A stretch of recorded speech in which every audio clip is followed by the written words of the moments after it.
Hey guys, this is James with thegraymattersblog.com, coming to you again on one of my walks through the South Texas woods. We're actually doing a reasonable impression of winter today at 55 degrees, which, isn't much, but it's what we get, so we're going to go with that.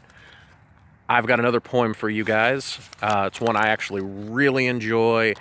It's called Hell from On High, and it's based on an experience that Sharon's father told me about from his time in the military. And I think it's an experience that a lot of guys who've seen combat have had at one point or another. It's also one of the poems that I started really experimenting with different kinds of meters, and we'll talk about that all after I read the poem. So I'm going to go ahead and read it for you, and then we'll get to all the details. The bullets rained down like a hail made of lead. As they ran for the cover, their blood running red, we sent out a call like a wireless prayer, and we tried to hold out until help could get there. Then a thunder rolled out we could feel in our chests, and it struck down the place where our foes were at rest. The black hand of God fell on them from on high, with fire and smoke and death sent from the sky. We looked up to see where the havoc had reigned. The foes were all gone, only rubble remained. We gathered the wounded and hurried on by, and sent out our thanks for the hell from on high. So that was Hell from On High. As I said, it was based on an experience that Sharon's father told me about when he was in the military. He was in a place that he wasn't, doing things he didn't do. Anyone who knows guys who did a lot of military service understand how those kind of things work.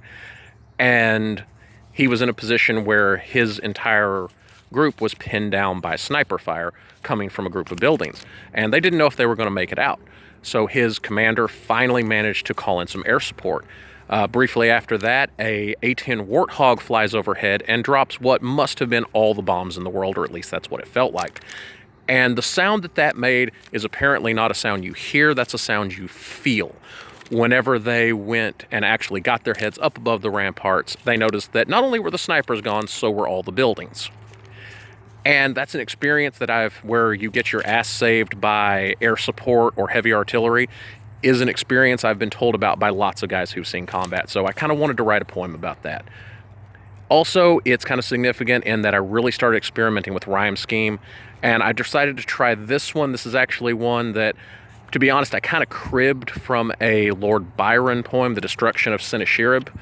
And kind of the idea was that this meter, not really so much the rhyme scheme, but the meter is supposed to feel like the beating of a horse's hooves. So I don't know if it really does that, but I kind of wanted to play with that kind of meter and that rhythm.